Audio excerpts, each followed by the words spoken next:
So you want to know something cool that I realized, and I don't know. I know there's people that know probably already know, but I didn't realize it, and it just kind of hit me. Let me see if I can find it.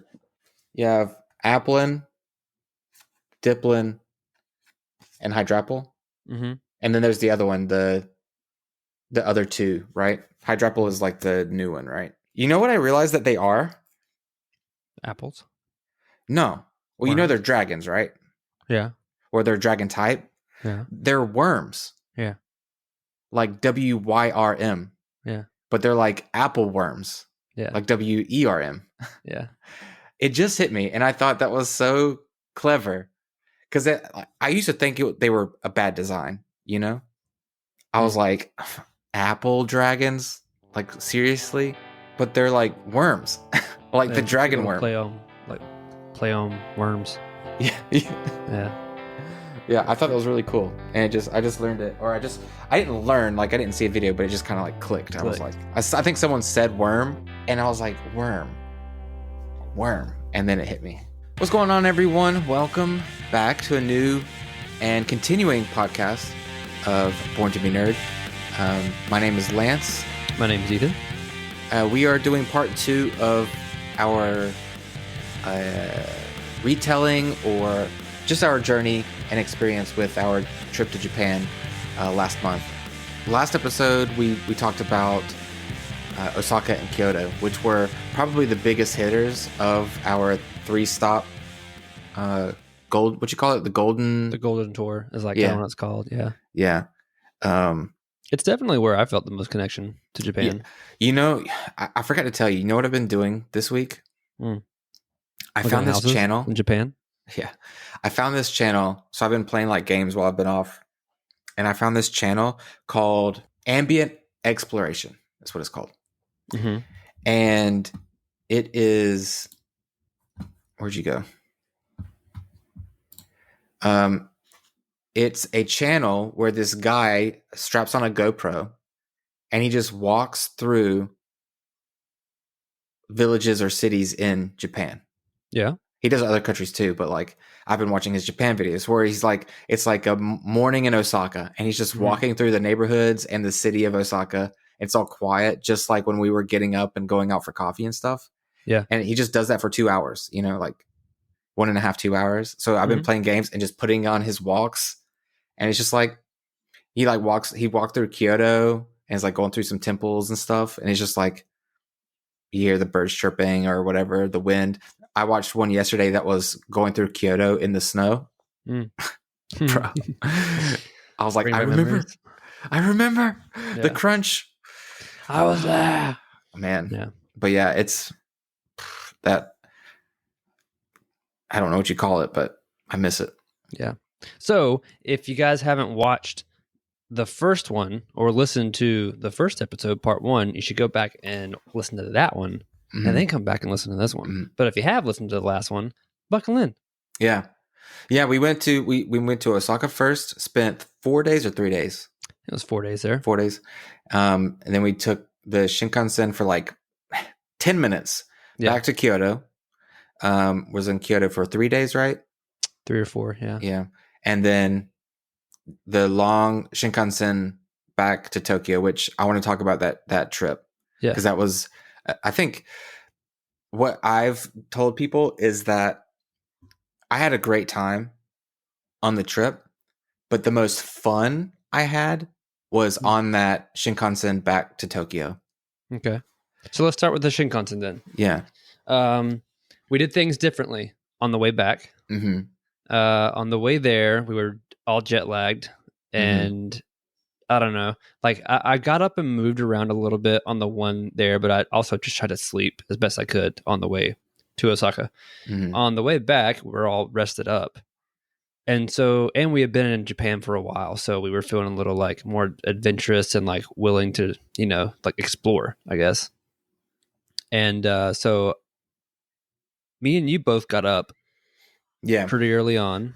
Yeah, but almost immediately. Once we kind of got going and realized no one else was getting on the train and we could kind of move around freely. Yeah, and you were on the aisle too. I know I was on the aisle on that, and I was like, I don't want to just sit on the aisle. Yeah. And I was like, I'm gonna get up and walk around.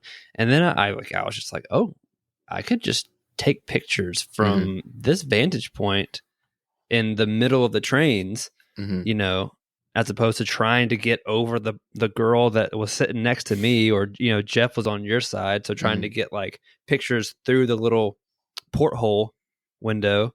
It's like, oh, well, we'll just stand in the middle. Yeah. Yeah. So if you've never seen Shinkansen or bullet train, right? We can call it. It's also the bullet train.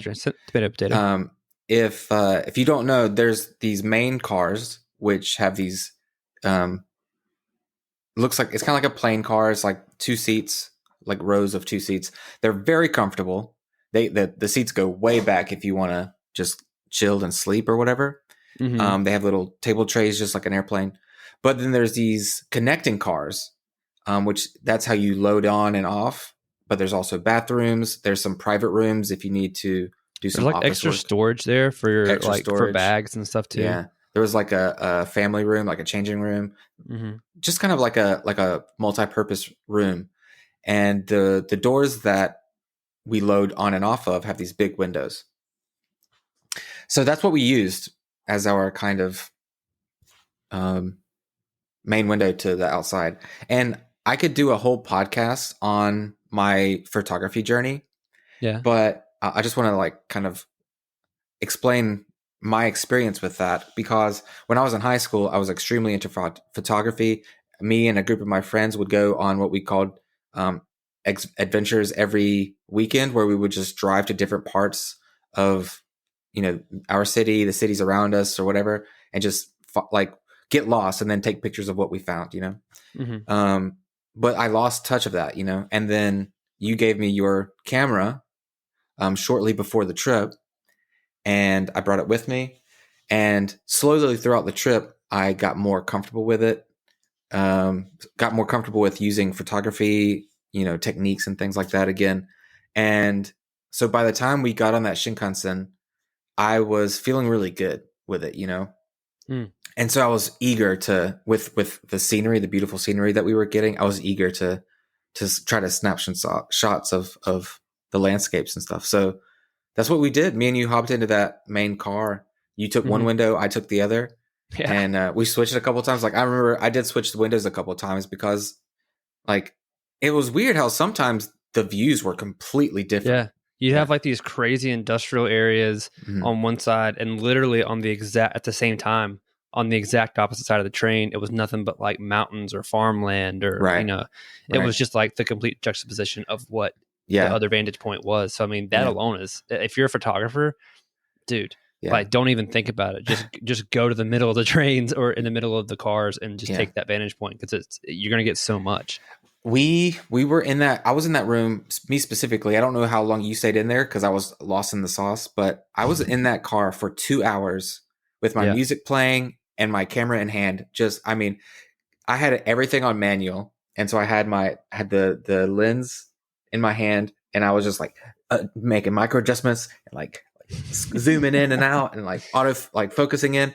And I was just going crazy for 2 hours. And man, it was an incredible exercise. My hands were like so sore by the end of it. But well, it was also too, like, you know, when you get up to like Fuji, that was the only time that I had other people in the car with me in that middle part of the cars, other than me and you.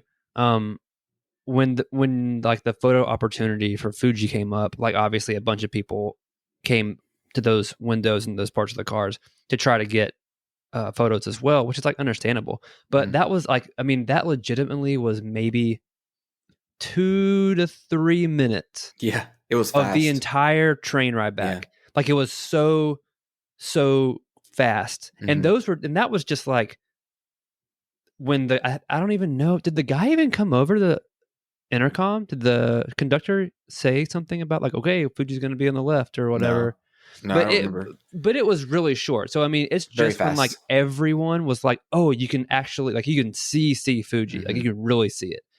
Everyone came out, but you could see it for like 15 minutes before, 10 minutes before, and then like 5 to 10 minutes after. You you could still see Fuji. Yeah. And so just not the golden angles. Yeah. But I mean, you're able to play around with it and get a bunch of different foreground. Yeah. Whether it was other mountains or whether it was the cityscapes that were in front of it from different vantage points. Like it was so sick. So yeah. If you're into photography, like don't worry, like it's not going to get crowded. There's going to be like the one little part that maybe a lot of people are in the car with you. But other than that, if you like your space, if you like your alone time and your silence and you're just trying to zen out and like get into flow state a little bit and just like really immerse yourself in that experience, it's perfect for that. Like, I think. And also if you just like looking at scenery, like even if I didn't have the camera, I probably would have just sat in that window and just stared out the window because it was just gorgeous. What was really cool about it was how when we left Kyoto, right, we had gotten all that snow. And so it was just, like I remember there was that small part right outside of Kyoto where it was like almost 2 feet of snow. Oh, yeah. Like there was so much snow in that mountain area we went through.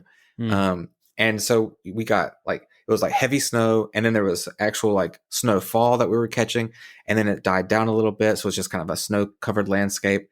And then like this landscape where the snow's starting to melt as we're getting closer to Tokyo, and then no snow. Dude, so do you remember like the first time that we like, because I mean, there was a little bit of snow, and maybe I think it was because it was like super dense, like where we were coming out of Kyoto. Like not the snow was dense, but like it was a lot of like buildings, and the area was just like very populated with like a bunch of stuff. And I don't know if I got a picture of it. I'll look and see. If I do, I'll put it in.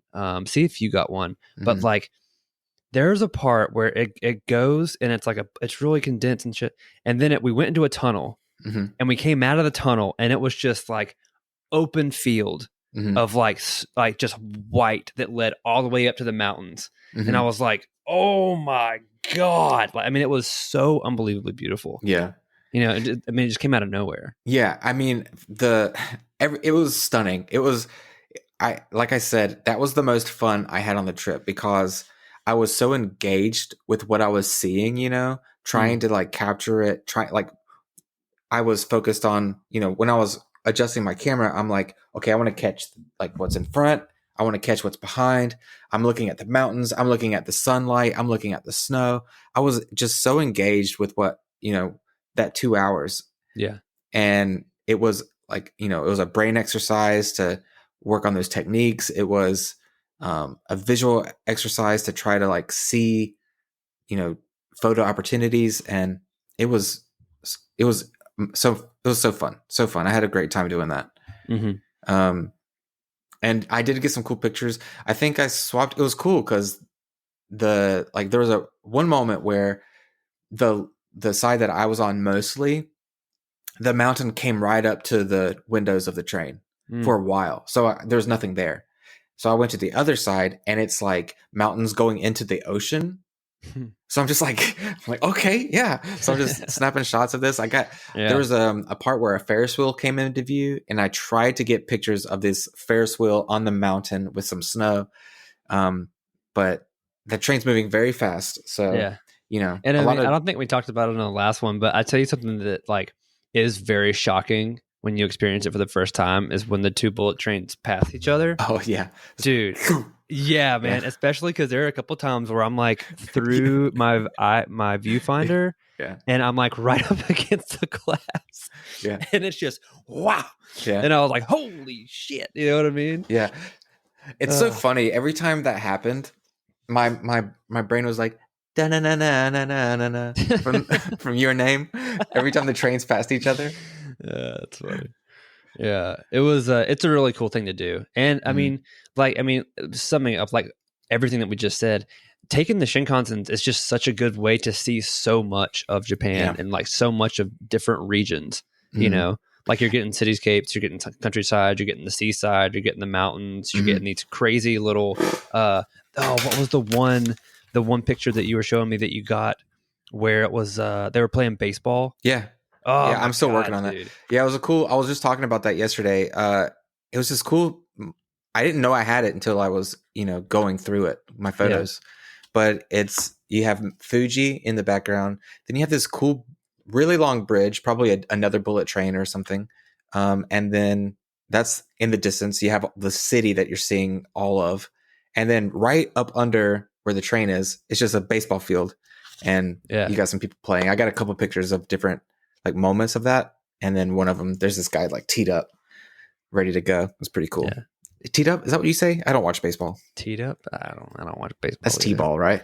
What is it? I heard baseball described one time as what is it? 3. Oh damn it! What is it? It's like 10 minutes of excitement in a 3-hour window. Yeah, or something like that. Yeah. And it's like, it's pretty fucking accurate, actually. It took a little bit. But yeah, if you guys are, I know. So I guess we can put it in later, or we can reiterate it. I don't know.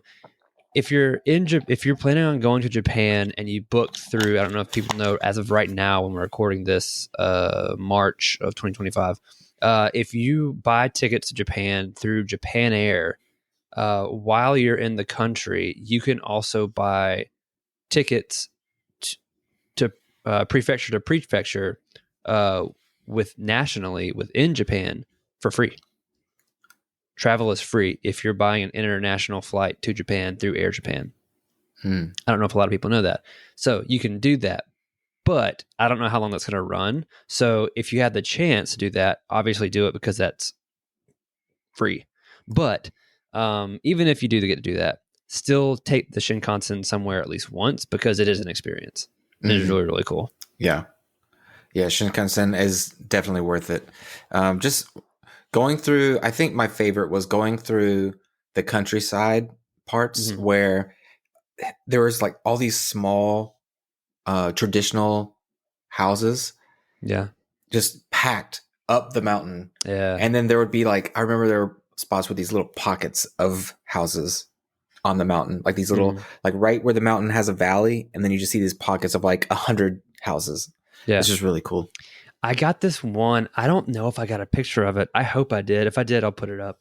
But there was this one. It was one of the most Japanese things I've ever seen in my life. It was like, I don't remember if it was Fuji or another set of mountains, but it was like mountain range. And then it was like this little bitty like town nestled underneath the base of the mountain. And in like the foreground, close to the train tracks, was like this little garage or a house with like a little garage next to it. And parked like right out front of that garage was a yellow RX-7, an FD. So a banana FD, which is like one of the like JDM cars of the 90s. Just like parked at the bottom of this little garage at the bottom of a mountain face in like rural Japan. And it's like, what the hell, man? Like it was so cool to see. So I hope I got a picture of it. I don't know if I did though. I wonder if that's like the equivalent of like the hot rod trailer park kid. Joe Dirt with his fucking Trans Am. Yeah. Oh, that's funny. Yeah. So yeah, we got on our Shinkansen and then went back to Tokyo. Yeah. And Tokyo was wild. Tokyo, I don't know. We were in a bunch of different parts of it. We went to Shinjuku, Shibuya. We went down to where the Gundam was. I forget what that was called. Do you remember where that was? It's on an island. Oh, was it Kawaramachi? Is that where it was? Kawaramachi. No, Kawaramachi was that was something else. That was in Kyoto.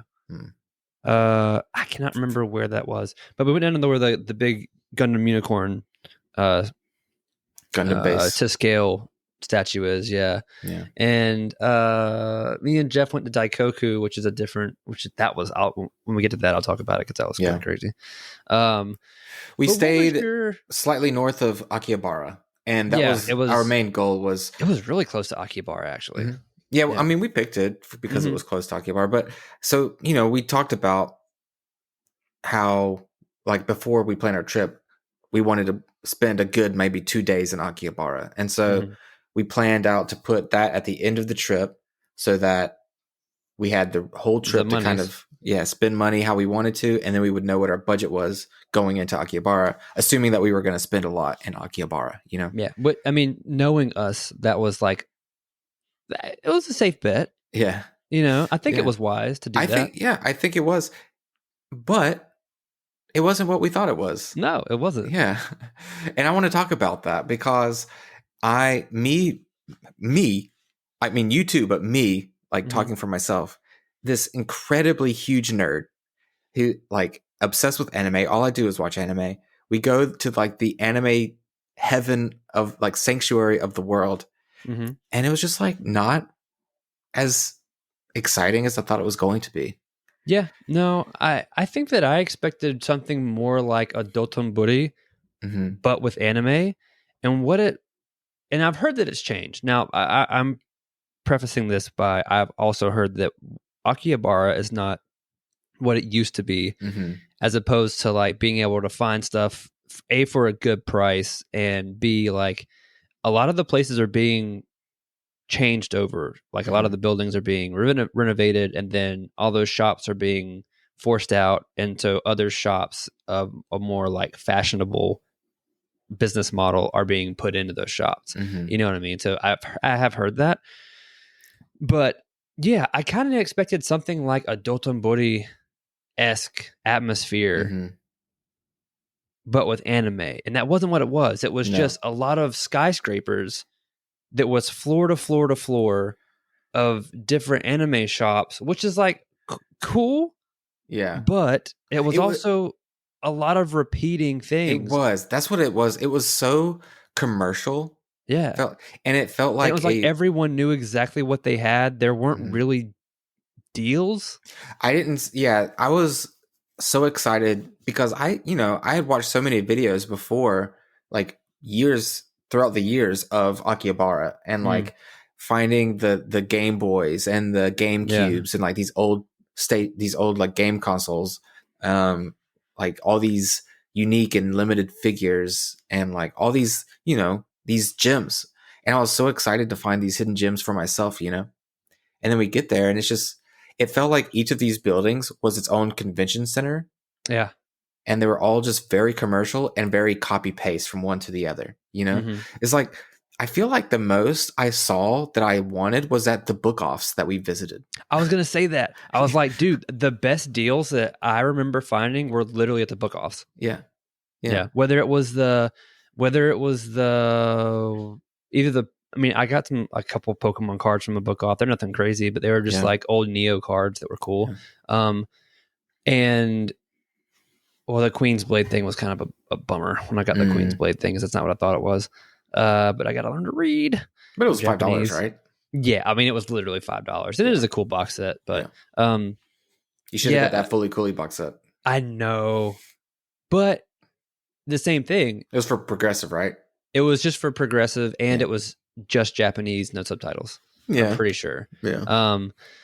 It's more. I guess stuff like that more for the trophy of it, anyways. Yeah, yeah. But the main thing is like I actually saw some like deals of electronics at book offs. Mhm. Like there were a couple. I think there was like the N64. I wasn't in the market for N64, so I was like, I'm not just going to pick it up just to pick it up. Right. And there some stuff like that where as like in Akihabara, man, like I saw the Digivices. I was like, oh, if I can find a Gen 2 Digivice or the Digivice scanners, I was like, I'm going to pick one up. And I found them in one store, and they were like, talk. They were just like the regular Mhm. Digivices, not the remakes. They're like just the square bricks. And I mean, they were like $100 and something. I was like, Yeah. no, dude. What do you Yeah. like? No. Same for the Game Boys. Every time I saw a Game Boy, Yeah. they were like, $150 to $200 for an old Mhm. vintage Game Boy.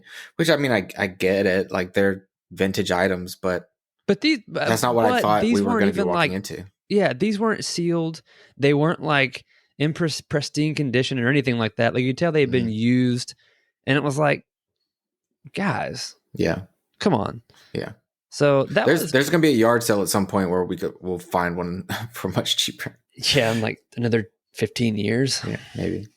But yeah, it was surprising because I think me and you, we were enthusiastic to explore it when we got there. It was cool to do. Mm-hmm. It was really cool, especially like somebody who had never been to it before, and then there was a little bit of an aspect of the quest, because at one point, like when we linked back up with Jeff, he was like, I want the, what's her name? Ryoko?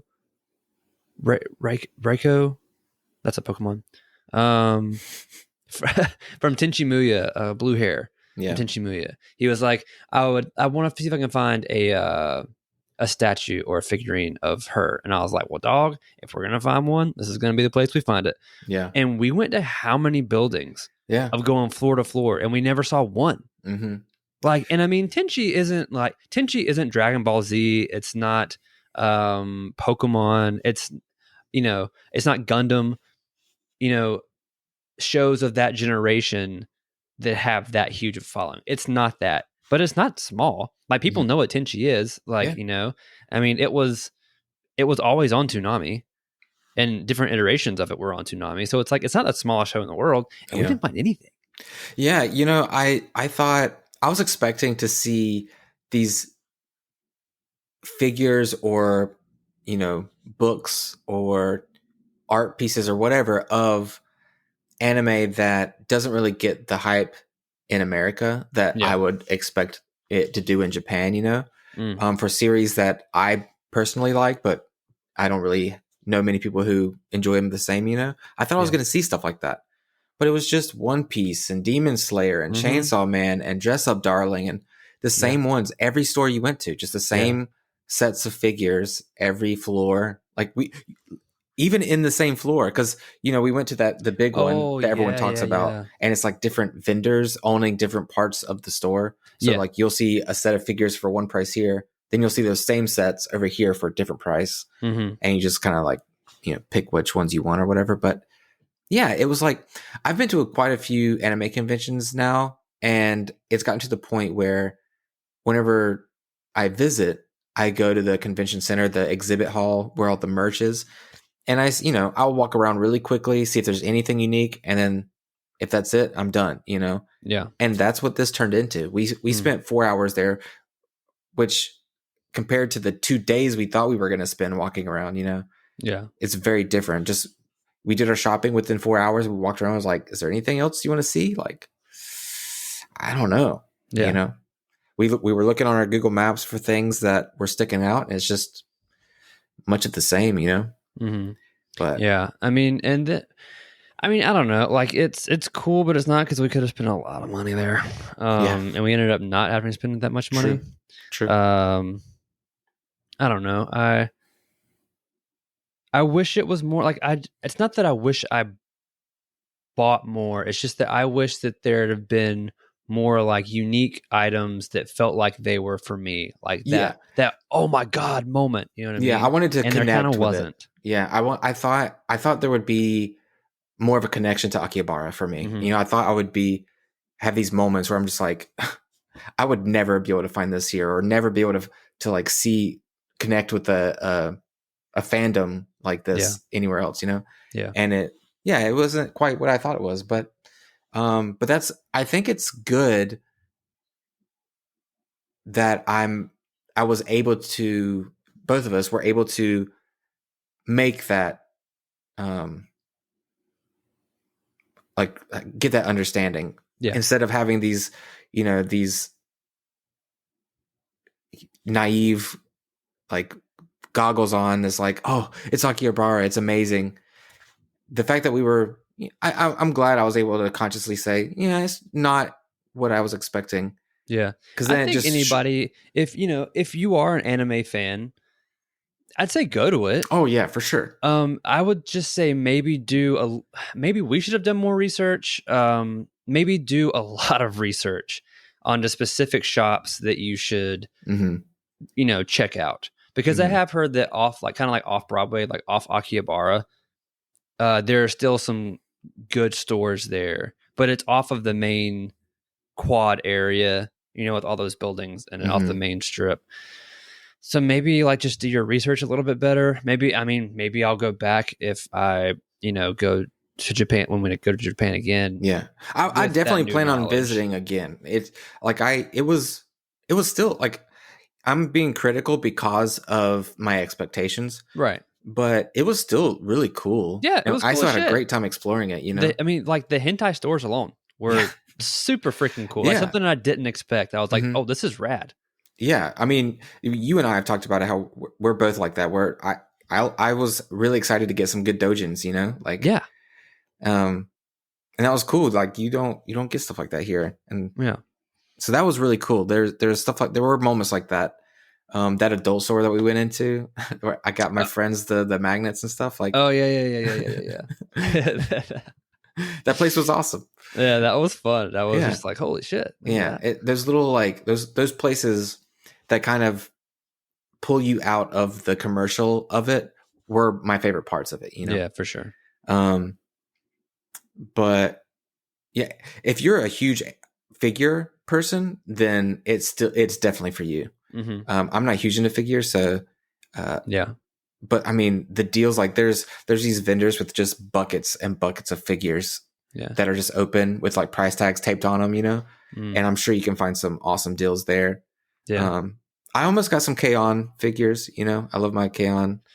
I mean, some of that stuff, I mean, there was a lot of really cool stuff there, you know, and it's the same thing that you're saying. I was like, you know what? If I was in the figures, I would have totally picked something up, but I'm not. Like, I'm into Kota Bakia kits, you know, I like the Zoid kits, and there were some there, but, you know, most of them were things that I'd seen before, or they were, you know, they were things that I can still get off of Hobby Link Japan. Or there are things that were on Hobby Link Japan that just aren't in production right now that you can still find at reasonable prices off of eBay or whatnot or whatever. You know what I mean? Yeah. So it's like there was nothing huge calling to me there. And that's another thing that I want to bring up that kind of pertains to Akihabara, but also to the thrift stores and the vintage stores that we went to in Osaka and Kyoto too. Is I noticed while I was there that different from how I believe things probably were before. It feels like what I remember saying on the trip is people, they know what they have, you know, like they know what they have and they price accordingly. Yeah. You know, it's not one of those things where you go in as a tourist and you see the value in something that the locals don't, you know, like they know what they have and they price accordingly. Yeah. So, the internet's ruined that version of that's what I was going to say. It's like the society that type of like secondhand vintage item, that type of market has become too modernized. Right. So finding those secret figures that, you know, are like big hits, like they're going to be priced way higher now. Yeah, those consoles that now, you know, are very hard to find, they're not going to be $20 anymore. You know, they're going to be hundreds of dollars. Yeah. And it's because everyone's aware now. You know, they know what they have and they price accordingly. Yeah. So it's like I was really excited for the vintage stores. Did we talk about the vintage stores, the like American theme in all the vintage stores? Did we talk about that? In Osaka? Just like all the thrift stores in Japan. Like the clothing stores. Did we talk about that? Yeah, we talked about it in Osaka when we were talking about Osaka. But yeah, I mean, we can talk about it a little bit if you want to. About I just don't remember if we talked about how much American. Yeah, it's fun. I mean, we both had the same idea, but I know you were really looking forward to it. Was to try to find, you know, Japanese vintage clothing. Right. And every store that we went into that was a vintage store was nothing but like Levi's, Carhartt. I mean, they love Carhartt over there. Patagonia. Holy shit. Patagonia. Oh, they love Patagonia and Colombia. Not really Colombia, Patagonia though. Yeah. But it was a lot of, it's just American culture. And like, I get it because that stuff is cool to them because they don't get it over there. Yeah. So I get it, but it was kind of a bummer because I was like, man, like I wanted some like dope ass Japanese, like some old school Japanese, like band tees or some like old school Japanese Levi's or something. You know what I mean? Yeah. Like a t-shirt from some Japanese restaurant or like store, or, you know, something commercial, like a Japanese commercial shirt or something like that. I would have anything. And instead we were seeing like old NASCAR jackets. And I was like, seeing a Jeff Gordon DuPont NASCAR jacket circa 2004, that was not on my list of things to see in Japan. I bet the stuff that we wanted is out there, but the research that I If did, you know where to go. yeah, exactly. The research that I did and the friends that I asked, it kind of pointed out the main areas that we went to, and it was, that's what we saw was the American stuff. Yeah. But and it was still cool to see, man. it was awesome. Yeah, it was interesting. With the American Village, like I remember seeing that one couple or it wasn't an American Village, it was in Dalton Buddy, yeah, where like the really attractive couple, and both of them were kitted the fuck out and nothing but Carhartt stuff. Right. Like he had the Carhartt beanie, a Carhartt jacket, Levi pants, Carhartt boots. She's wearing the cute little like Carhartt beanie, like a white Patagonia, white, everything. I'm just like, Jesus Christ, man. Yeah, it was cool though. It was awesome, but yeah, I thought that was worth pointing out as something interesting that we noticed. Yeah. But yeah, so we spent that first day exploring Akihabara. Did we do anything else? We went to that temple by the zoo, right? I think we went to a couple temples. What was that? That was a park. Something. Start with an O. Do you remember? The one with the really big reeds. It was like the reeds surrounding it. That you're talking about? Yes, that one. Yeah, that was. I forget the name of that park, but it was in that area near Akihabara, to the north of it, I think. Mm-hmm. Really big park, very beautiful. But yeah, and then was it day 2 that we split up? We split off. Yeah. Oh, we went to Gundam Gate day 2, and we went to Gotokuji. What's Gotokuji? That was the cat shrine. Oh yeah. That's right. That's how we started that day. Mm-hmm. Yeah. We went to that place. Was awesome. Yeah, I'd like to actually like explore that place. It's very residential. Mm-hmm. Yeah, it seems a lot slower. It seemed more like Osaka, honestly. Like it was a lot slower pace. It was a little bit more modern than Osaka, though, right? Yeah. Like those houses were a little bit more suburban, kind of modern. But like we got there around like 9 or 10 or something, and it felt like the city was still like waking up. Like the little town was still like waking up. Yeah, I don't know. Yeah, it was cute, and yeah, there was all like the little cat. People buy the little lucky cats and they place them on these little tables. Yeah.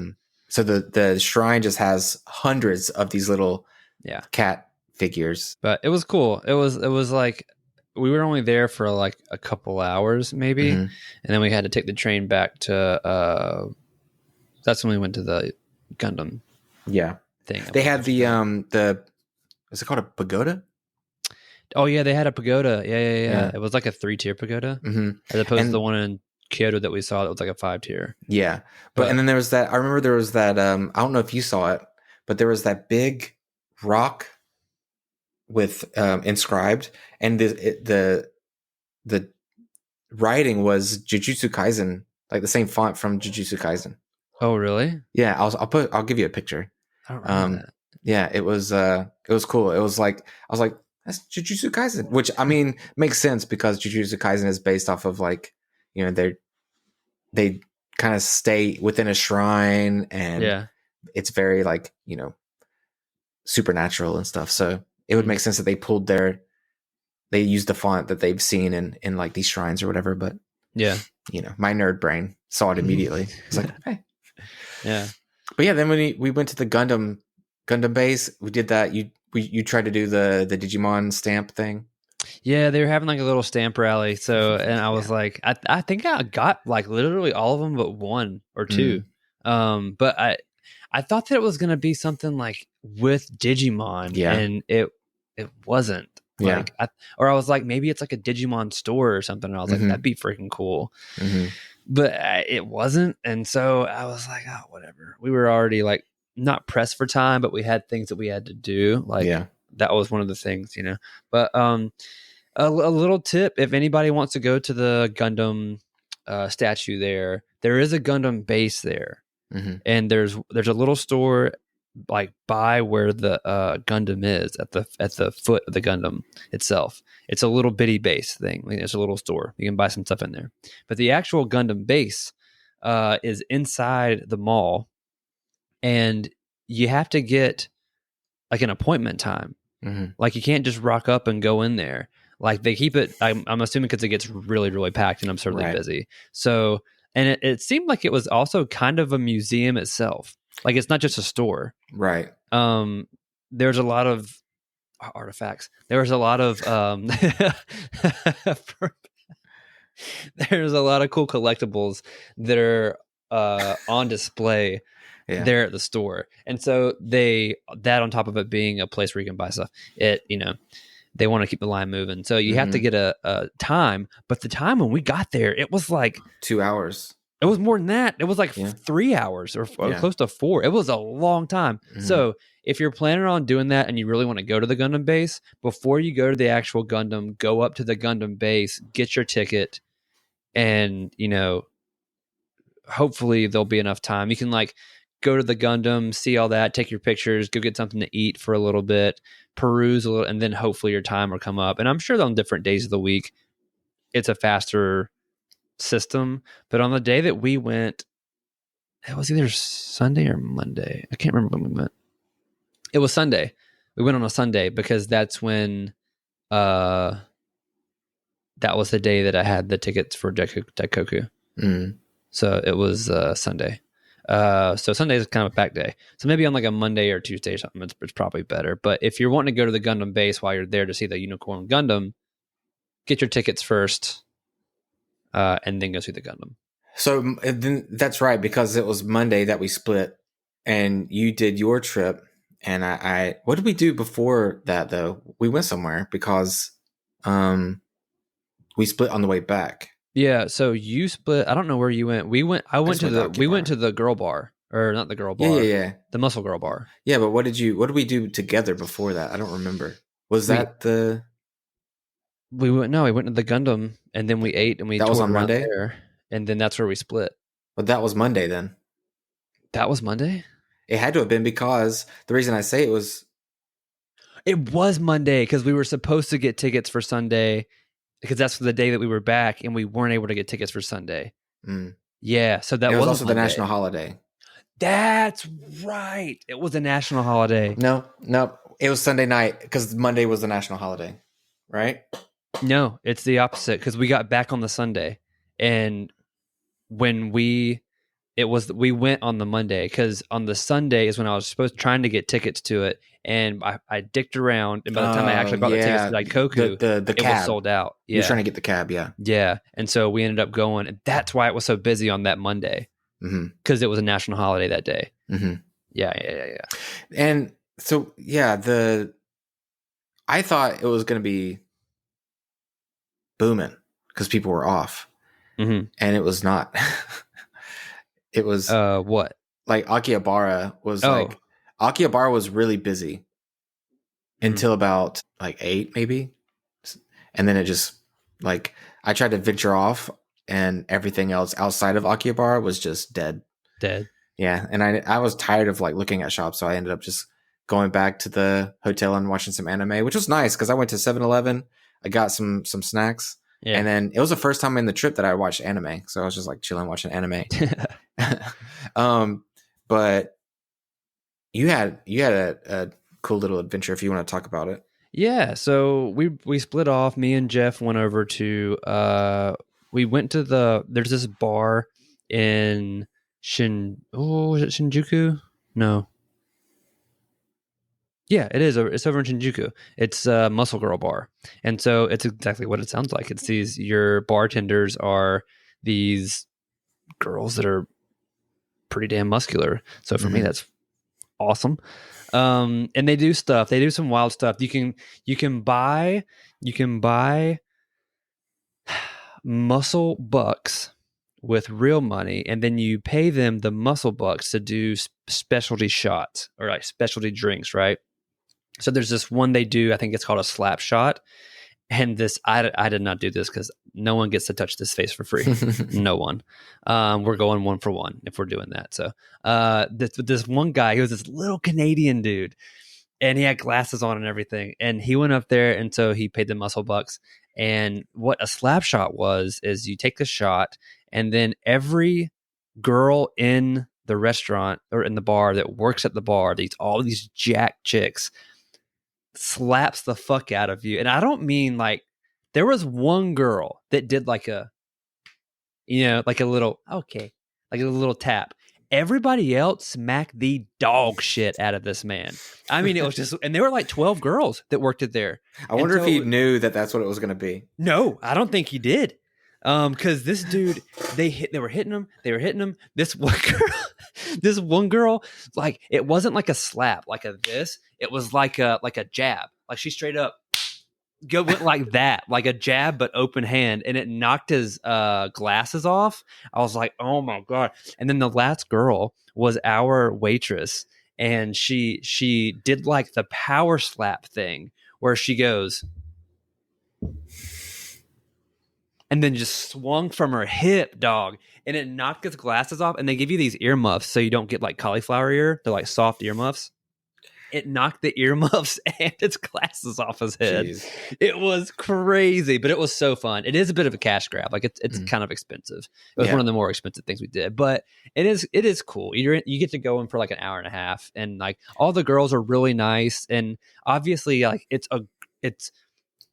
not a strip club. It's just like these jack chicks doing cool things. Some of the stuff is like suggestively like sexual, but it's not at the same time. Like there are rules that they introduce at the beginning of your session. That's like, no getting physical with the girls. Like you can't touch the girls. They can touch you if you pay for that thing. Like they're like the slap, or there's one where like they'll lift you up, or like I got one where I got on her back like a what do you call it? Not a wheelbarrow, piggyback ride, and she like carried me up and down the aisle. You know what I mean? Yeah. But like they go over the rules where there's like no touching, no. There was this one. She was like this tall. She was like 4'11". She was the smallest one there, and she was like the comedic relief of the group. And when they're like going over the rules, they're like, no kissing, like no groping. And they're like, and what's the other one? No. And then she grabs the leg of one of the girls there, and she starts going, like dry humping. Oh yes, no humping. It's just like stuff like that. It was just like cute and funny. Yeah. But that was really, really fun.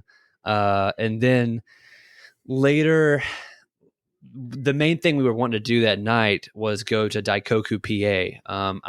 I'm like, I don't think I'm a car guy, but like I kind of am. But specifically, like I love JDM cars, like from the 90s, your GTRs, your Supras, your RX-7s, your WRXs and STIs and all that stuff. Like that stuff brings so much joy. For people who don't know at all what he just said, these are Japanese sports cars? Well, they're the Japanese hero cars of the 90s. Yeah, okay. The 80s and 90s and early 2000s. So, yeah, it's like, think of like all the cars that you would see in like the original Fast and the Furious, or Initial D. Initial D.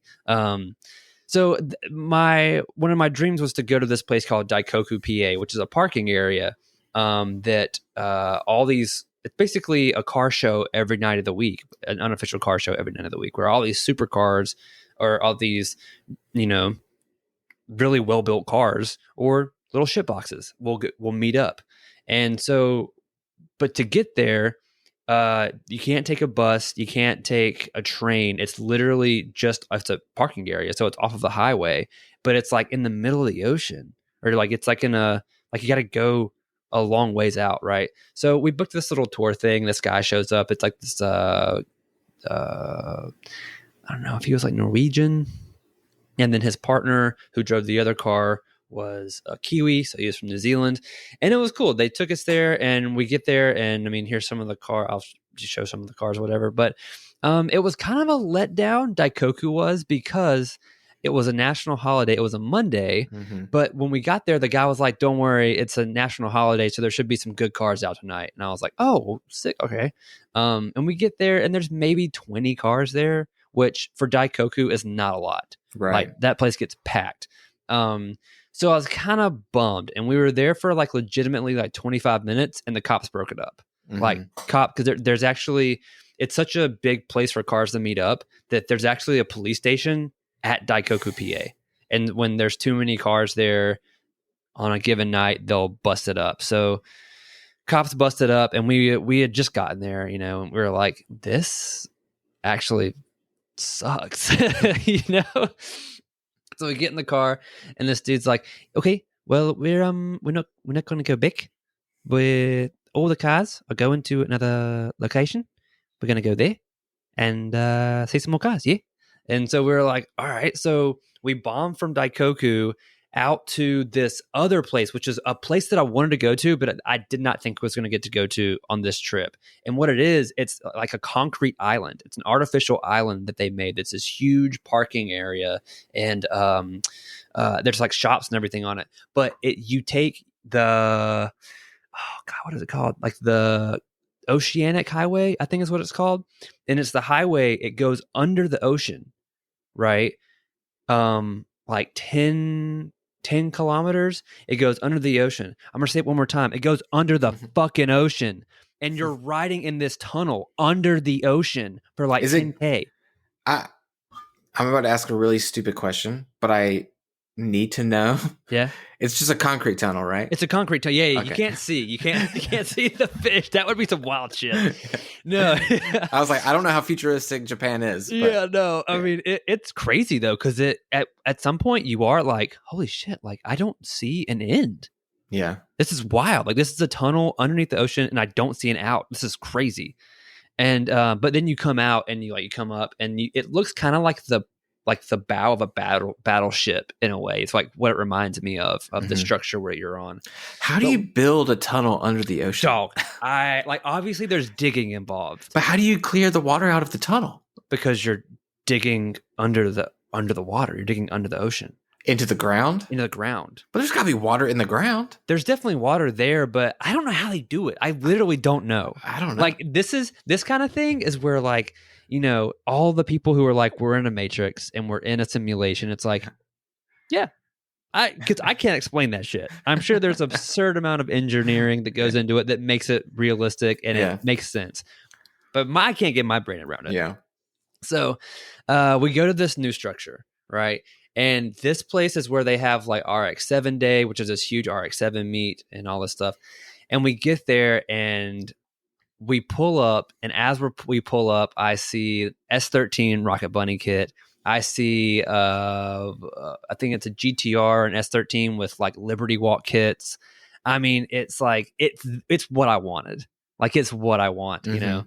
And that's when we got to get out and actually like talk to some of the people who drive these cars and everything, and that was so dope. I talked to this one guy who had a R31 GTR. The R32 was like Gojira, right? That's like the king of monsters. That's like the GTR that everybody wants. It's my favorite. I think most people's favorites are the 34, but 32 is my favorite. But it was the precursor to that one, the 31. And I'm looking at it, and it's this one right here. But there were twins, right? And I'm talking to him, and I'm like, dude, this car is awesome. And he had broken English, you know, and I'm trying to tell him in my broken shit Japanese. But same thing, same one of those interactions where we're both trying, and it just worked, right? Yeah. It just melted. And like he was telling me, he was like, yeah. So I was like, your car is awesome and all that stuff. He was like, yeah. So this car, my dad bought this car brand new in 1987 or 1986, and he had it forever until he eventually gave it to me, and then I took it and have slowly built it up the last few years, you know, and it's my car. And I was like, and hopefully like one day I'm going to pass it on to my son. And I was just like, oh my God, like that's so sick. You know what I mean? Yeah. But yeah, we're just seeing all these cars, and that was dope. That was like the car culture, the Japanese car culture that I was trying to see. You know, and as we were leaving, because we didn't get to stay there for long. We were there for like maybe 45 minutes or something because it was later in the night. But as we were leaving, this Mercedes, I forget the model it was, comes up. It's like a 90s like rally version of a Mercedes, basically is what it is. Comes up, and it's this guy driving. He has his wife or his girlfriend in the passenger seat, and his kid in like, you know, a car seat in the back. and they're just coming to this car meet, dude. And I'm like, that's the dream. Oh, it's so cool. It was so sick. But yeah, then we came back through the tunnel, the ocean tunnel again, and then that was the end of our night. We were toast after that. That was a lot of traveling that day, but it was so worth it. It was so cool.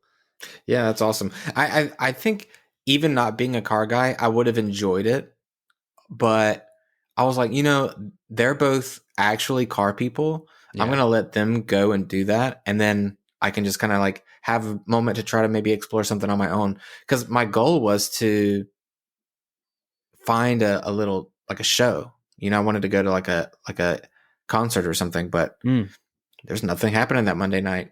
Well, we went to a concert on that Sunday night. I don't want to talk about it. You don't want to talk about it? No, I do want to get to it, but I do want to talk about it real quick. But what I was just going to talk about when we split.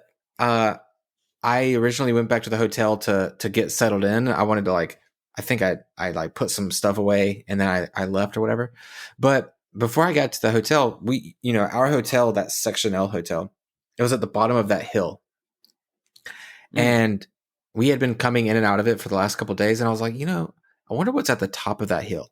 Since I was by myself, I was like, I'm just going to climb it. So I scaled this hill. It was a pretty tall hill. Oh, it's And so I get to the top and then I just look right to the right and it's just a shrine. It was just this shrine temple. And I was like, that is sick. So I started exploring it. And as soon as I walked in, it was one of the most beautiful of the small shrines that we had visited so far. The plum blossoms that were there had actually started to bloom. And they had this little garden area that had a little waterfall and everything. And I was just I was in awe. I was just I can't believe this was just right up the hill.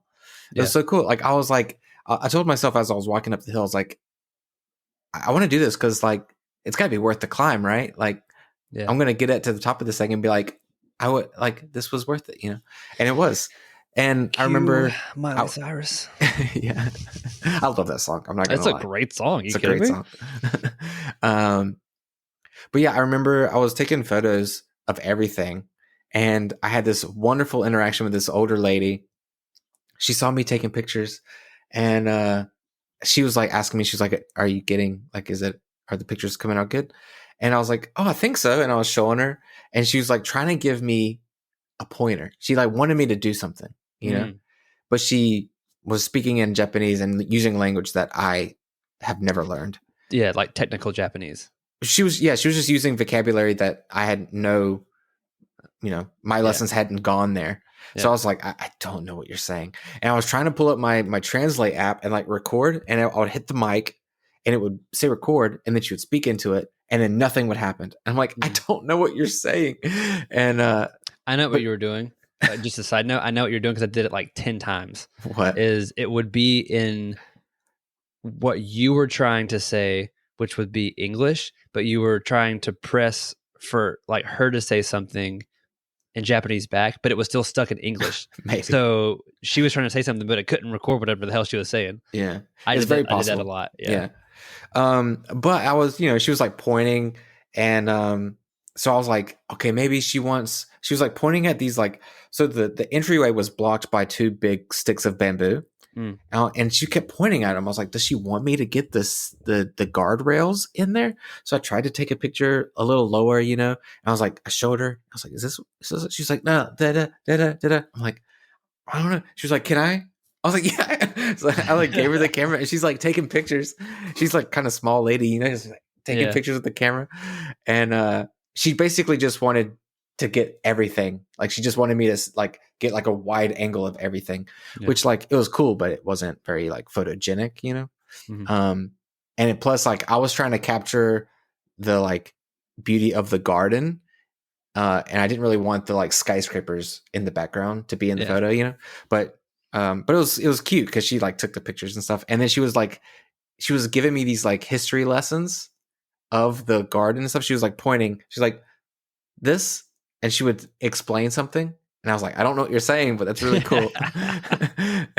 I then appreciate it all. Yeah, and she like took me on like a little mini tour, and she was like just telling me things, and I had no idea what she was saying. But there's a couple moments where like we made a connection where she was like, this is an old carving of a bud and a flower and blah blah blah, a leaf. I was like, oh, that's really cool.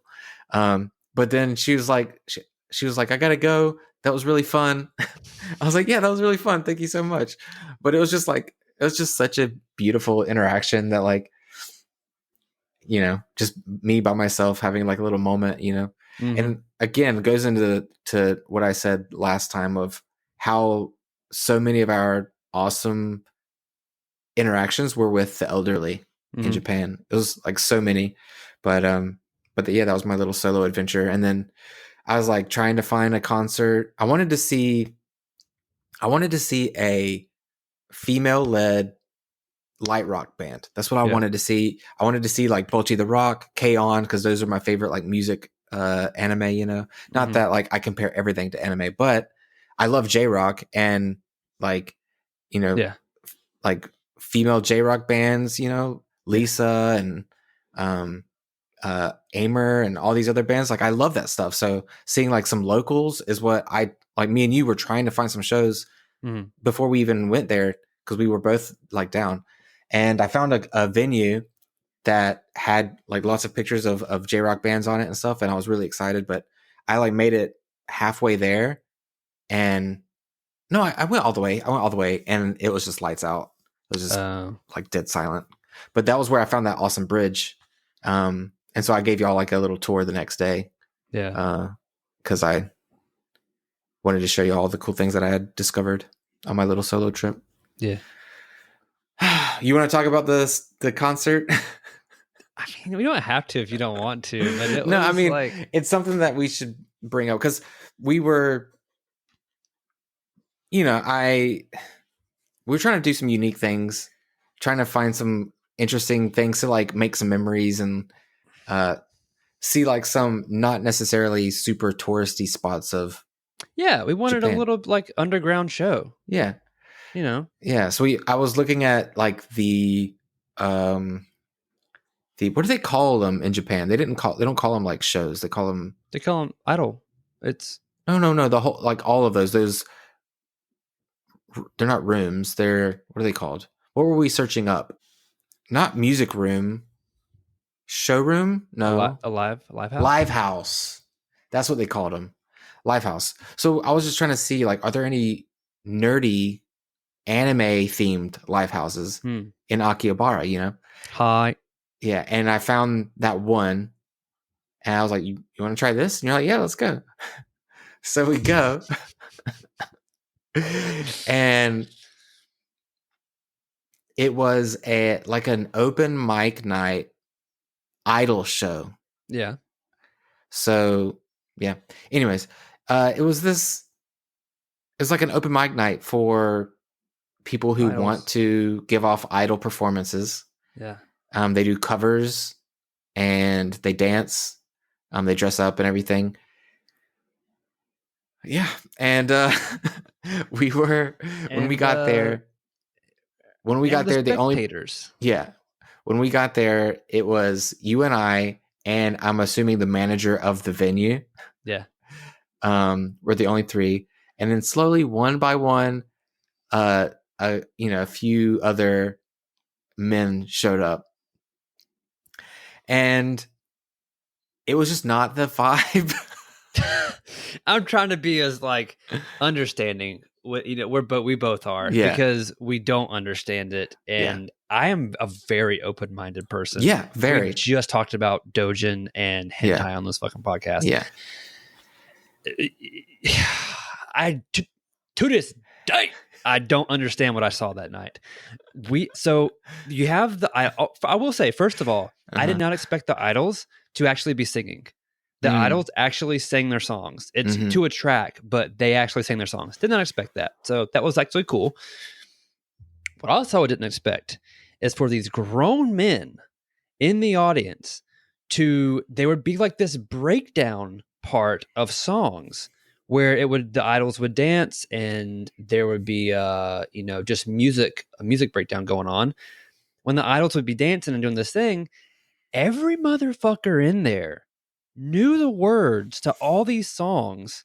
Like these chants or whatever. It was like war chants, and they would like smack the ground and I mean, just like screaming like they're at a damn metalcore show or something. If you've seen a huge idol show, you'll know what we're talking about. Like that does happen at those shows. But it was like a pit. It was like they would circle, turn their backs to the idol, and make this like pit where they're just screaming it's in like a circle at each other. Yeah. And then they would and then come back with their little light sticks up. One guy, he loved the right back up to the thing, and they would like just anything to get like a little touch from the idol as they would like, I was like, dude. Yeah. I'm trying not to judge, but I feel so out of place, and I just don't understand what the fuck is going on. I've watched idol shows before, and like big concerts I've seen, and you'll get the same stuff, but it's a huge concert. So these idols have a huge fan base, and that's these fans' way of showing adoration and all that. Yeah. But this was like an open mic night idol show, and there was like 5 men in there. Like it was like us and 5 other guys. Like grown ass men. Yeah. And it was a little awkward for me. And me and you were like, it's not our thing, but they're having a great time. The girls are working really hard to like put on a good show, Mm-hmm. And it was an experience. So we were trying to enjoy it. And I remember my switch. I was uncomfortable. I was like, this isn't quite for me. This isn't exactly what I was hoping for when we came down here. Yeah. But then this guy walked in with a teddy bear. And that's what did it for you? The fucking teddy bear. Yes. I mean, I was already uncomfortable and kind of wanting to go.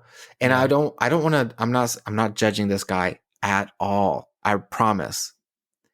But when he walked in holding a teddy bear, I was like, I don't belong here. I shouldn't be here. I like my skin started to like enclose around my ribs and like just constrict around me. And I got so anxious. And I was just like, you were like, you looked at me, you're like, you look like you're crawling out of your skin. I was like, I can't do this. I gotta get out of here. Yeah. And so, we had to get out. We left. But, it was strange. You know what? I'm glad we did it because I've literally never done anything like that before. Yeah. And it makes for a fun story. But to this day, I don't understand what's going on there. Yeah. They were all like I said, they were all harmless. Nobody was doing anything weird, like weird as in like wrong or inappropriate. They're just having a good time in their own way.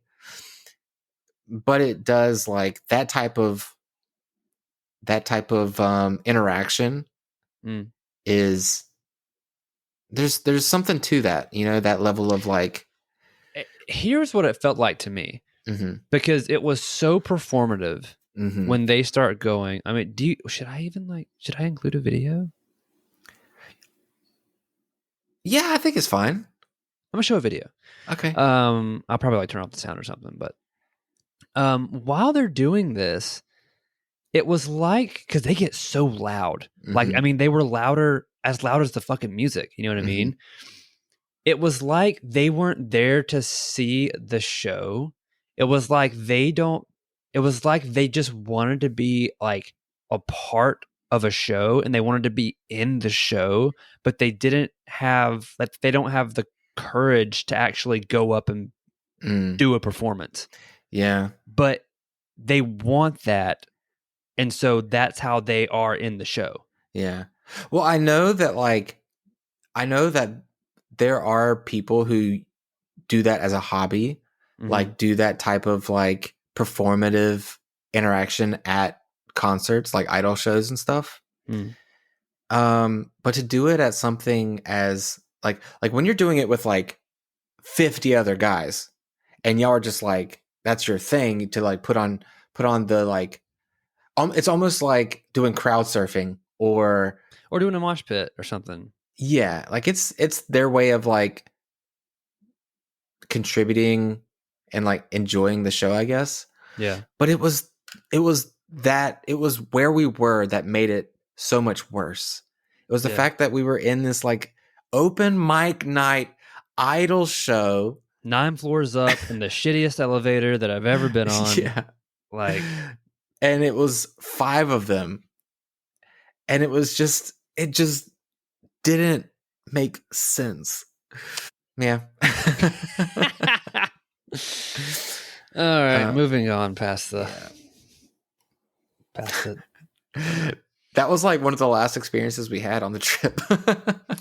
Was it? Yeah, kind of. Yeah, it was like, because then the last day we were there, we were really just exploring like the same areas, and then you took us over to that. Well, we went to that shrine again because Jeff had to break off. He had an earlier flight, and then we went to the temple at the top of the hill that you went to the day before. Yeah, we finally got some street food, some good street food.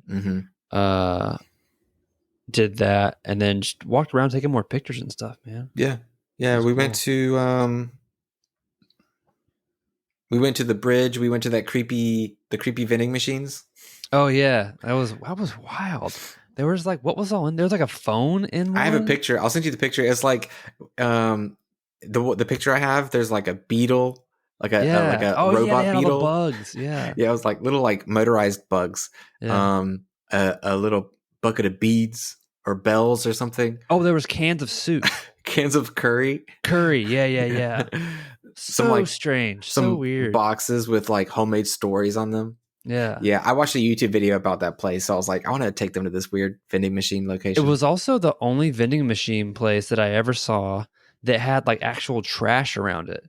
Like there was like trash. Oh, litter. Yeah. Like around the area, and I was like, this is wild. Yeah. It's like intentionally unkempt. Yeah, it's like intentionally shitty. Yeah.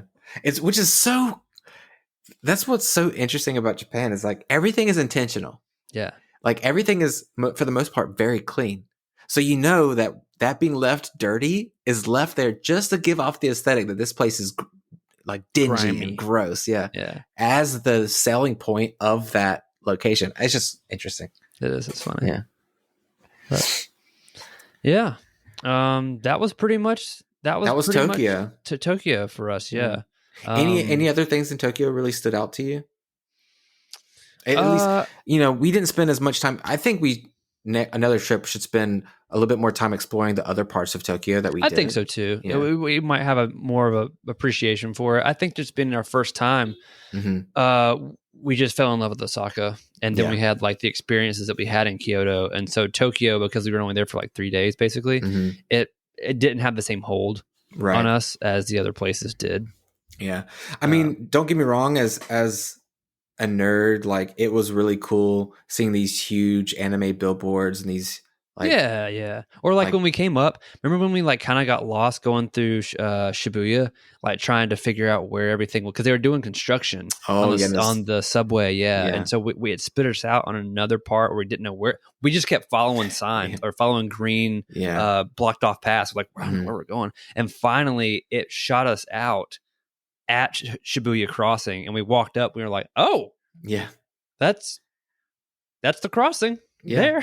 Yeah, that was kind of cool. But I think that if next time we go, I think I don't know. I'm debating on where I'm going to go, but I would like to at some point give Tokyo its like time to see if I feel differently about it. And it depends on the person you are too, because I definitely I think visiting Japan made me reminded me of how much of a nature person I am, because all the times that I had, like I enjoyed the most were when we were visiting shrines and going through the gardens, the bamboo forest, the mountains, things like that are what really stood out to me. Walking through cities and stuff, like they were cool. That's a good place to shop, but it didn't quite have the emotional hold that those nature areas did. So if you're more of like a city life person, then Tokyo probably would work a little bit more for you, you know? Yeah. So I think it's just a matter of what type of person you are. Yeah. I mean, don't get me wrong. I enjoyed Tokyo too, but I would definitely like to do more, like visit Tokyo more and learn, like experience more Tokyo food, maybe go to some other shows. You know, I want to go to some more live houses and stuff. And there's probably like lots of events and stuff going on throughout the city that, you know, would be awesome to take part in. Mm-hmm. But yeah, overall the Tokyo trip was, the least kind of impactful. Yeah. I agree. Do you want to try to go through some tips or anything? Well, or what do you want to go to next? Yeah, well, what I wanted to talk about is real quick is just how we're feeling, you know, after the trip, post trip, like how much was the trip worth it? What kind of, you know, where our hearts out are, and where our heart, you know what I'm trying to say. I can't talk. Okay. Well, I mean, I wonder what it would have been like doing this podcast immediately after the trip, rather than. I think it would have been a very depressing podcast. Yeah, because we would have just been like, oh, dude, we both went through it. I mean, I think you went through it more than I did, but I remember I came back, and the first 3 or 4 days when I came back, I mean, immediately I was like, yeah, you went into a funk immediately because you didn't have to work. And you were just at home in your thoughts. Yeah. So you and Jeff, you both were back to work pretty immediately. I didn't have to work that week. Yeah. I was off. And so I came back and I just sat in my house, you know, alone. Shelby's at work. And I'm just like immediately, you know, going from some of the most beautiful things I've ever seen in Japan to Atlanta, Georgia. And I'm just like, I fucking hate it here. I hate it here so much. And then it just started spiraling, man. Yeah. And for like 3 days, I was just like, this is bad.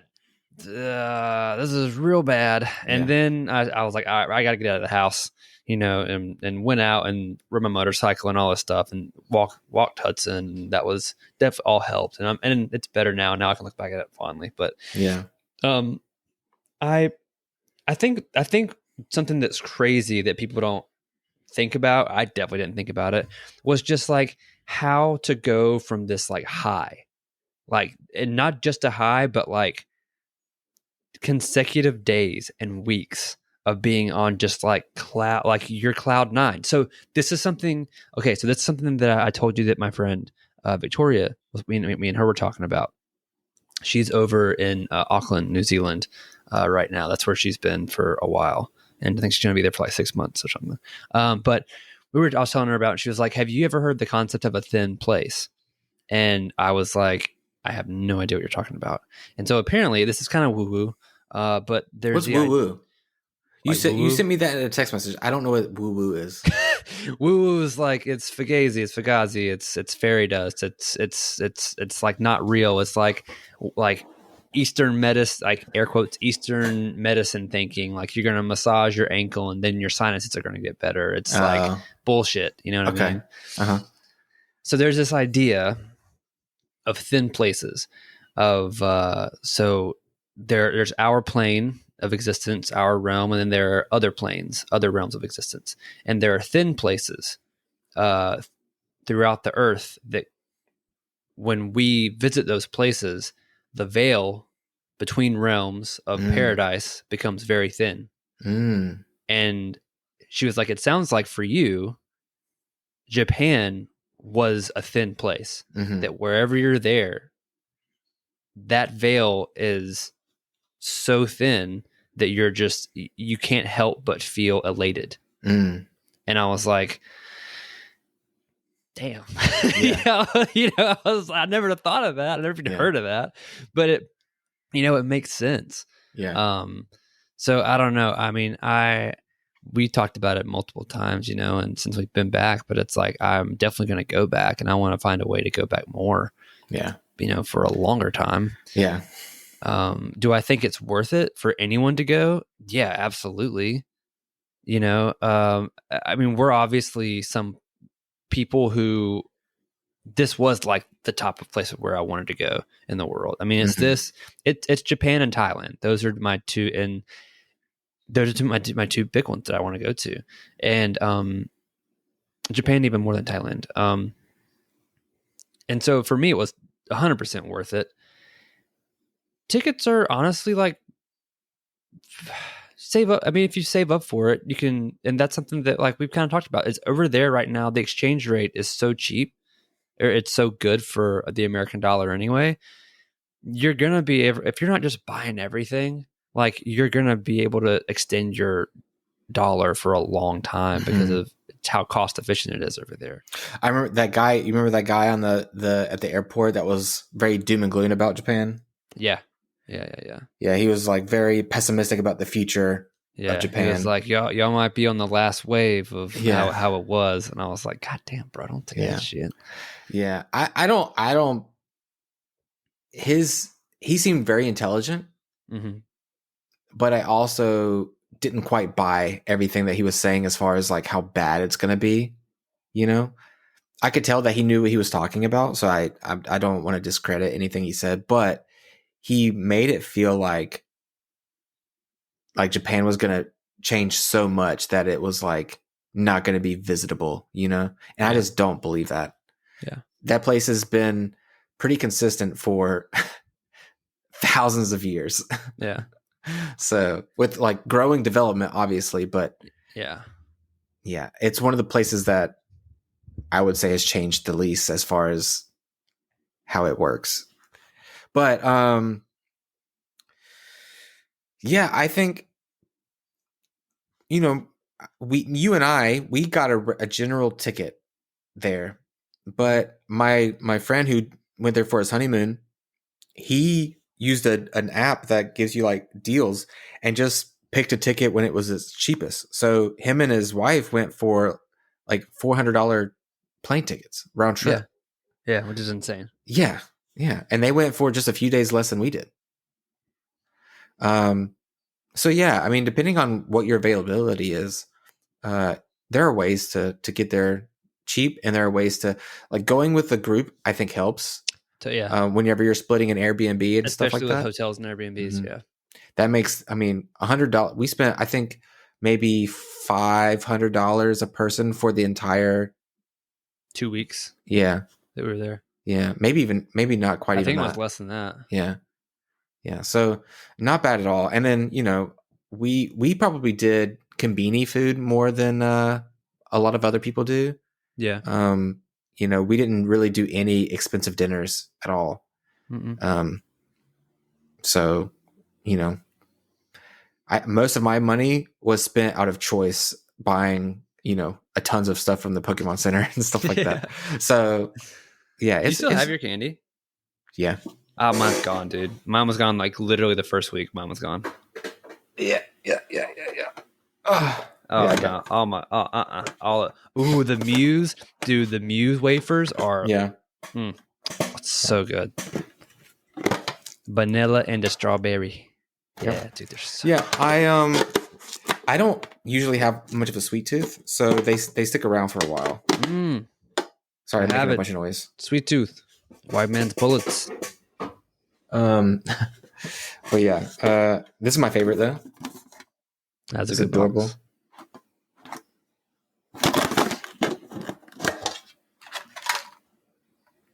They're like little chocolates, I think. It's a pretty box though. And then the Gundam, I got these. This was from the Gundam base, and these were you didn't get these. You got the other one. I got the long tin. Yeah, these are like other wafer cookies. What? Yeah. I miss it really badly. I've been ever since I got back, TikTok has just done a 180 and just all of a sudden it's just all about visiting Japan. It's all about touring Japan. It's all about taking photos in Japan. Like what? Why? Well, I never clicked that. I never searched that. All of a sudden it's like, hey, do you like photography? Do you like photography? Japanese. Do you also like Japan? Yeah, it's very strange. Especially when it started showing me Fiji photos. Oh, It's Fuji? Like, Fuji. Yeah, sorry, Fuji. It was like, do you want to take photos in Japan, but you don't like editing? Well, check out these.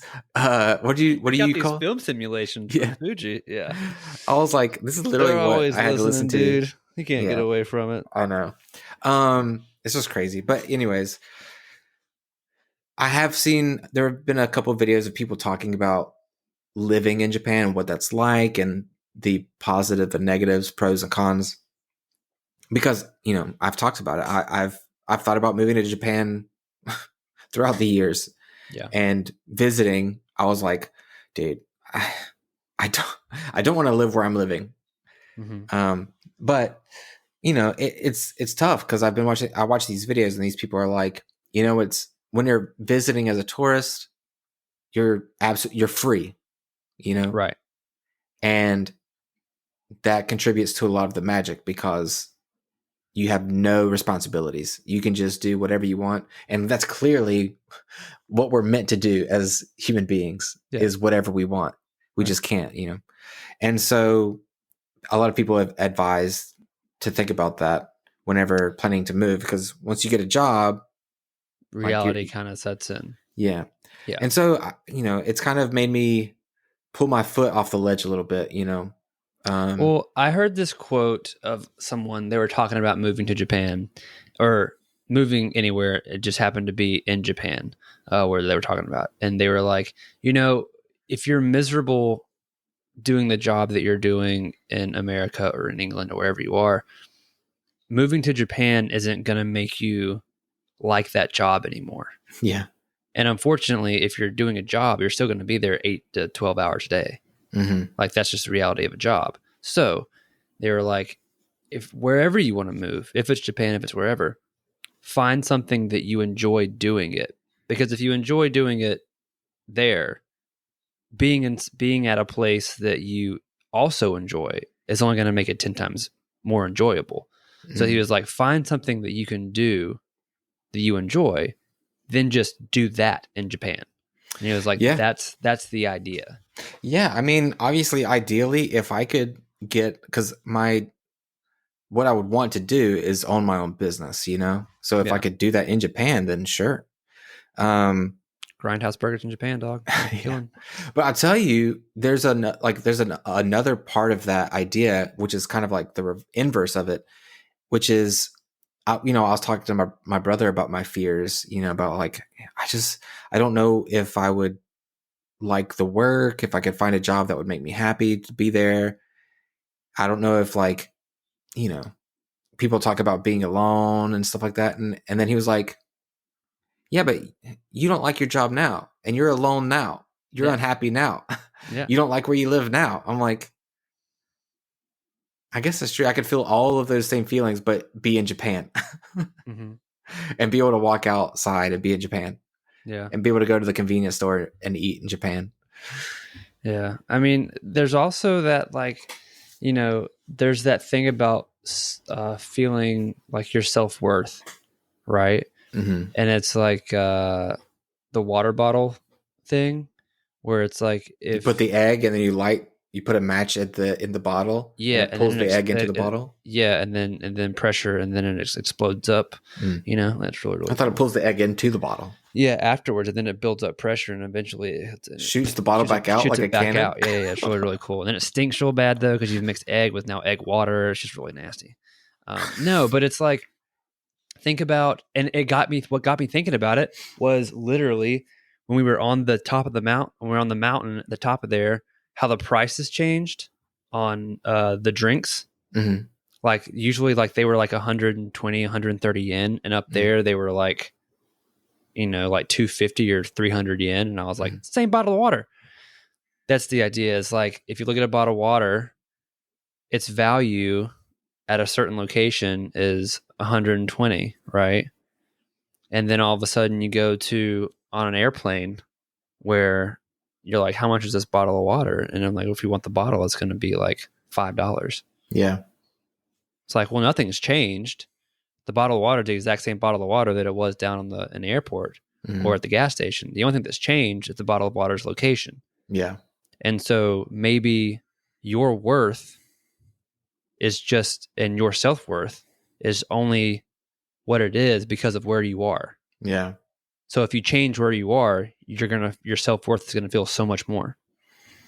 It's very possible. It's a good idea for sure. For anybody wanting to go to Japan, do you have any advice for them? Yeah. Well, you and I, we talked about like tips and tricks that we learned on TikTok and things like that, or YouTube or whatever. And a lot of them seem so silly. And then some of them are correct.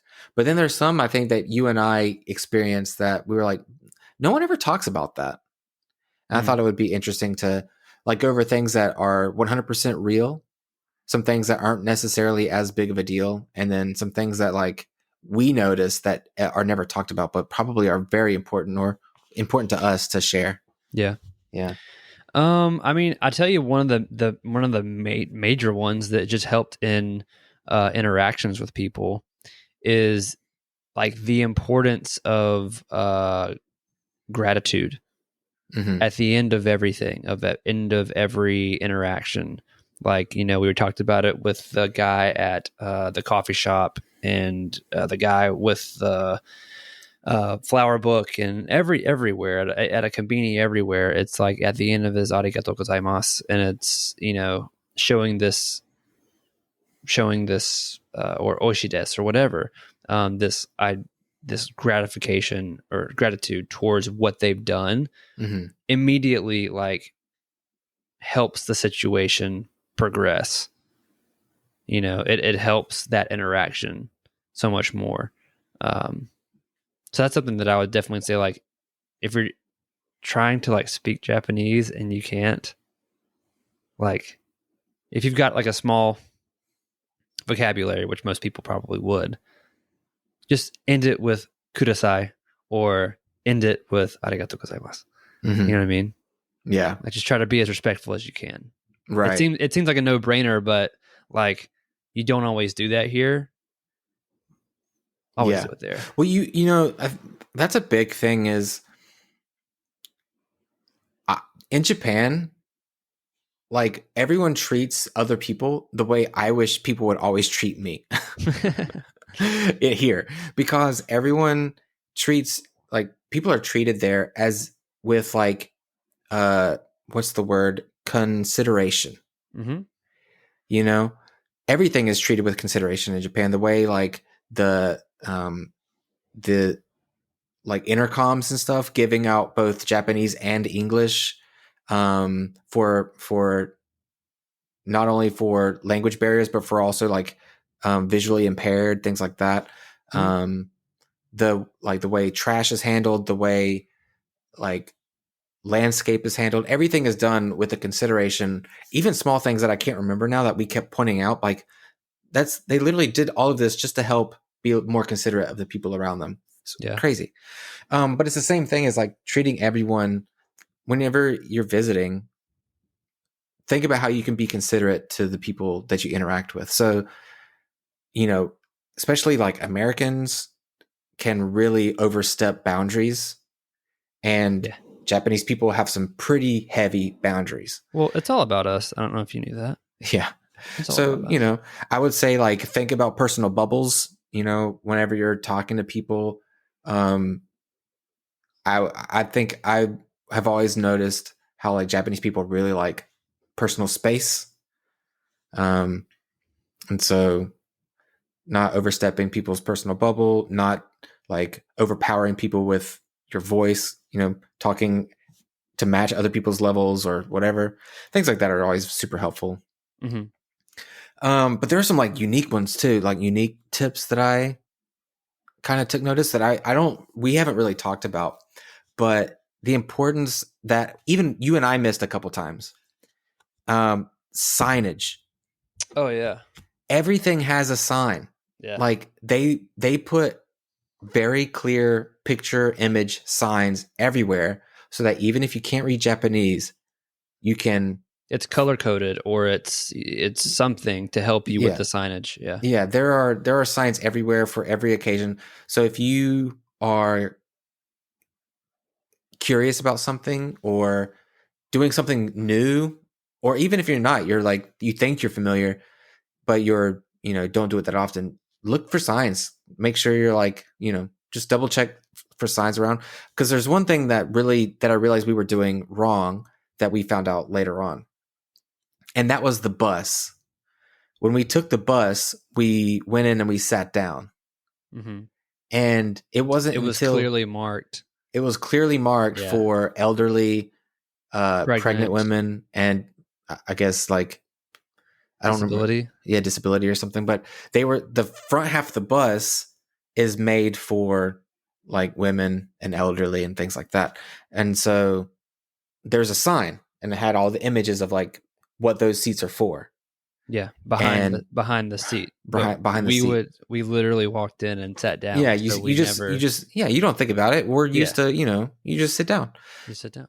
But I think looking back, going into new places, going into like, for instance, when we went to the other bus in Nara, or no, the bamboo forest, maybe wherever it was, we were supposed to go in on one side and pay, but we went in the wrong window. Oh yeah, the cat village. That was Gotokuji, yeah, Gotokuji. Yeah. And there was a sign on the ground that was like entrance. Yeah, so you just got to look around. Just whenever you're navigating. Especially with transportation, just look around, read some, like, look at the signs. It seems very self-explanatory, but just being aware of your surroundings. Yeah. Well, again, you and I were I think, very conscientious, very considerate, but we still miss stuff because we're trying to navigate. We're trying to we're looking at our maps. We're trying to, and like things are different in every city. Like rules change from region to region.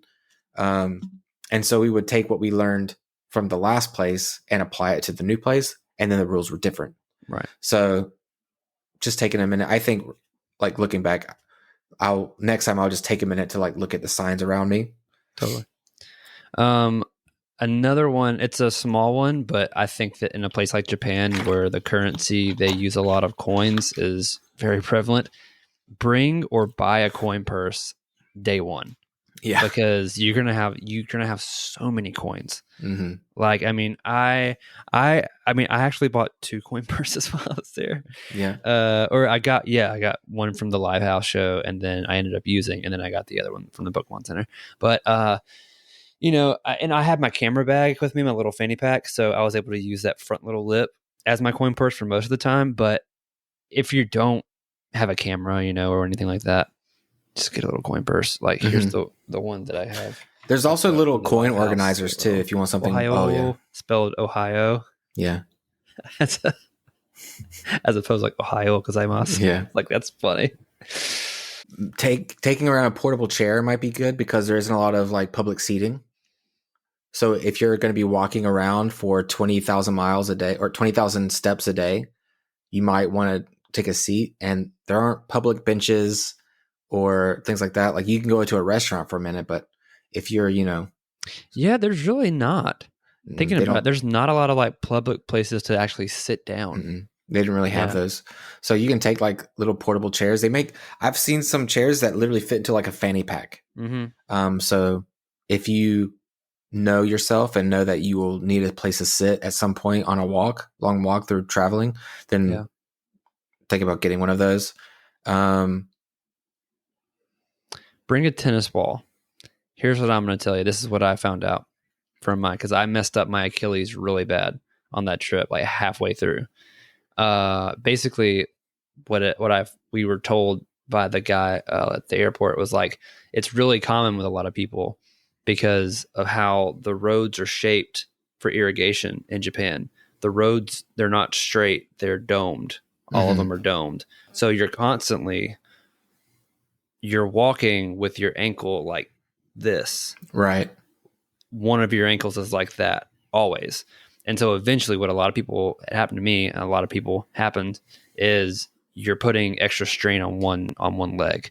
Mhm. And so that with the amount of how many miles or you're actually putting in a day and steps that you're putting in a day, depending on what kind of arches you have, your arches themselves get so stretched and so the tendons get so tight that it's a chain effect. So if your arches get really tight, and that's going to put strain on your Achilles, which puts strain on your calf, your hamstring, your glutes, your sciatic nerve, all of it. It all chains together. So bring a ball, whether it's a little racket ball or a tennis ball, or just pick one up there. And at the end of every day, when you get back to your hotel after doing all that walking, just take it on the arch of your foot and just roll that sucker back and forth for like 3 to 5 minutes, and it'll literally change your life of how good your feet and your posterior chain feels. Mm-hmm. My Achilles was still messed up for like a week and a half when I got back. Couldn't go to Muay Thai, couldn't go running, couldn't train. I couldn't do anything because it was so messed up. And my buddy Justin, who used to be a professional skateboarder, he was like, this is what we used to do because we were same thing. We would just be putting in so many miles a day skating. And that's what he showed me. And it was like literally the next day I was like, oh my God, you know what I mean? Mm-hmm. So tennis ball. I think some people are welcome to disagree with this one, but I think I realized that it is super unnecessary to pack several outfits. I mean, not just because it was cold, but I honestly think that taking a bunch of clothes, like a bunch of different outfits, is pointless because you're visiting a different area every single day. So like trying to look different every day or having a different outfit, it doesn't matter. Like no one's going to see you and be like, you're wearing the same thing you were wearing yesterday because you're in literally a different city every day or, you know. Yeah. Well, I think that also does depend on what time of the year you go. Because if you're going in the summer, there's no way in hell that knowing how much I sweat, there's no way in hell that I'm going to be able to wear the same outfit like twice. Right. Like, I'm going to wear my pair of shorts and they're going to be Fucksville at the end of the day. Well, that's what I was going to say was if I would recommend looking at to see if where you're staying has laundry, because 2 of the 3 places that we stayed, or 2 of the 4 places that we stayed, did have a washer dryer hookup. Yeah. So true. we washed our clothes, you know? Yeah. And if you stay somewhere that always has one, then you're going to be fine washing your clothes, you know? So just having like 3 or 4 or whatever outfits rather than 7 to 9, like, I think I wore the same outfit. I wore 2 outfits the entire trip. I didn't sweat because it was, 30 degrees. But I took enough socks to change every day, took enough underwear to change every day. Yeah. But, I mean, my shirt, my jacket and all that stayed the same every day. Mm. And I had 4 other outfits that stayed in my suitcase the whole time. That probably would have saved a lot of weight and a lot of space, you know? Mm. So I think, it depends on you, and like, it depends on what you're doing. There might be some like dress up occasions or whatever, depending on what you plan. But, if you're like us and you're just going to explore and you're not planning on doing anything like that, like, I think 3 outfits and wash, 3 outfits with washing opportunities and like a full, like, take enough underwear and socks, but you can wash your shirt if it gets a little sweaty, Please wash your shirt. Anything else? There's little ones, like, I definitely, when people say don't like eat in public kind of thing, like don't walk and eat. Yeah. Like typically here's what I would say. Yeah. Before you go, YouTube and Google and all that is your friend. So for some stuff, especially if you're going to a place like Japan, which is very different from Western culture, literally just like YouTube, like culture norms to avoid like going to wherever you're going to, just as get like a general idea of things that you should probably do. Because I mean, I can get pretty loud, with the natural tone of my voice, especially if I'm excited and it's like being in Japan, I am going to be excited because I'm stoked to be there. But there's a time and a place why you're there to do that, you know? Mm-hmm. But if you don't know, you don't know. So just try to do a little research. Yeah. But also, some of those videos sometimes take those things a little too far. And I think it can make you feel a little too like worried and like too self-conscious, when sometimes I notice that things aren't quite as serious as what I had heard, you know, like for instance, not talking on a train. There were moments where trains were absolutely silent. Mm-hmm. And so it's clear people don't want to hear a bunch of noise on this train. But then there were other trains where people were chatting and like locals were chatting. Yeah. So I think it's one of those things where I would recommend, you know, you learn about what is kind of common or what to look out for, but also look around you when you're visiting and see what locals are doing and how the general population is acting. Yeah. And to give you an idea of what's appropriate and what's not appropriate. Yeah. Same with like the eating or drinking while walking. Like we didn't see a single person doing any of that, you know? Aside from the Australians. Yeah, exactly. But everyone else, you eat by the bin, you know, you eat like outside the booth that you buy the street food or whatever, and then you throw it away. But then there are other things that were a little more lenient, you know, that I saw, like the whole like going up one side of the escalator kind of thing. Like, yeah, there were moments where clearly everyone was doing the same thing, and then there were other times where like literally no one's following that guideline. So I think just like keep an eye out, you know, stay conscientious. Okay, everybody. That's going to be it for this episode of the Born2BNerd podcast. Thank you so much for joining us. If you want to see what we're up to, you can check our LinkedIn at the bottom. If you have any suggestions or tips or thoughts about what we talked about today for going to Japan, just light up them comments. Just hit them on in there. Tell us what you think. Lance, are you going to be doing streaming anytime soon? It'll be a few days, but yeah, I'll be streaming. I have a 7-day break coming up, and I'll probably be streaming some during that time. Okay, so look up for Born2BNerd on Twitch. If you want to follow some fun moto vlog stuff, you can check out my channel, Throttle Fox Moto Photo, for that kind of content. I said the C word, gross. And yeah, other than that, we'll catch you guys next time. Yeah. We're gonna have a lot of clips from this on TikTok, and YouTube Shorts and Instagram. So if you don't have time to listen to a whole podcast, I don't know why I would be telling you this at the end of the podcast. But you can catch shorts of any of our podcasts on any of those other apps if you ever miss anything. So yeah, feel free to follow in all the other social media outlets. So thanks for joining us, guys, and we'll see you in the next one. Bye. Bye.